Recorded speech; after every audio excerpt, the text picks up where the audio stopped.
every time we hear a story like this, you know, quite often it's a dog that isn't a banned dog, but in this particular case, it clearly is. There's so much misinformation out there. I'm never quite sure which dog is banned, which dog isn't, etc., etc. Yeah. I just wonder how this is policed, because this particular dog, there had been complaints before, and I know that the council had gone to the house to follow up the complaints from neighbours.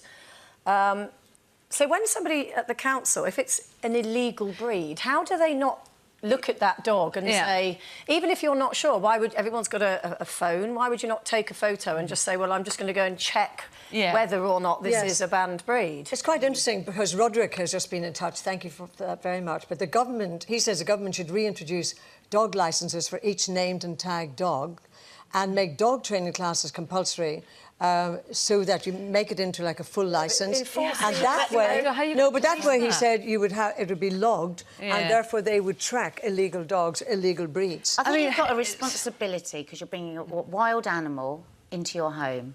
And as a parent, domesticated animal. Yeah, well, but they can turn wild at any point, can't they? But we hear so much, don't we? You know, some people who say you never ever leave any dog with a child, and you never do that. Now, I mean, we've both got dogs at the same time. I mean, OK, my youngest is 7. Yes, she is alone with the dog. Maybe I shouldn't do that. I feel because she's a cockapoo and she's like a walking pyjama case that there's no threat. Maybe I'm wrong in that. Should you never ever leave? Well, because the thing is, you never know. I mean, I was at a friend's one day, and my Kiki B sat down by accident on the dog, and it was slightly deaf, and it jumped up on her and got hold of her. I didn't know what it was at the time. She had long hair, and her head was going everywhere, back and forth. I mean, I'm ashamed to say I froze in terror because I didn't know. But that could have been in her eye. It just happened, and then when the dog finally came down, you know, there were scrapes down her head. What kind of dog was that? It was a Jack Russell. Yeah. Which is quite a feisty dog anyway. But if she'd been alone... Yeah. You know, so they are unpredictable. It's very, beasts. very different, I think. It's very... You know, when I was younger and I didn't have children, I had a dog and we got it from a rescue centre. The minute I had children, I thought about things differently, because I think then you think, well, yes, OK, 99.9% of dogs are absolutely fine with children, but what if this particular one isn't? So I got a puppy and I trained it properly, etc., etc. But, you know, and I think there's an issue with toddlers in particular because they do grab hair, they don't have those boundaries. So when children are older, it's easier to explain to them. But there's so much misinformation out there. That's what I find confusing. So Staffordshire Bull Terriers, for example, get a terrible press. And yet, I think, I'll be corrected if I'm wrong, they're one of 2 breeds that the Kennel Club actually say are suitable for children with families. How they're known as the nanny dog. But the point I would like to pick up on is the unpredictability of a dog. You can have a dog that's wonderfully trained, you can have a great owner, but the problem is that you can never, ever judge exactly when a child, and I know of one case, will go and pull the whiskers or poke an eye or something like that. So would you never leave a child with a dog? Well, the thing is, that the trouble is, it is the unpredictability in general, because I just want to cite this one case.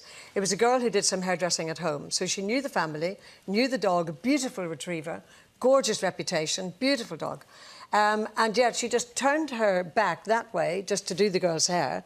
And this dog, I assume that the little child pulled its hairs or whiskers or something, this dog just went and had his teeth into the little child's head, had to be airlifted to a special hospital, and unfortunately that child ended up terribly disabled. Now, the owner, of course, going, but my dog has been so brilliant, I've trained it, I've done this. You can never, ever judge. So what is the lesson you take from that terrible case? Well, I think the lesson is you have to be really, really super careful in terms of young children. This little one was only 1.5. So you can't predict that. That for me is the danger age, the toddler age, when they don't understand that they could be harming the dog. I mean, I'd go as far as to say that I really question if you've got children getting a dog from a rescue centre. There's no way I would have got a dog from a rescue centre with my children, because... What age? I mean, when we're saying children, I mean, what well, age? really, 12 I think anything under... Well, it depends on the child, don't you? Because you get different childs at different maturity. But, I mean, certainly anything under 8 or 9... But what if that dog has come to the... You will have people from rescue centres jumping up and down at you saying that. No, but I don't care. What if the dog has come to the rescue centre? I'm not going to put my children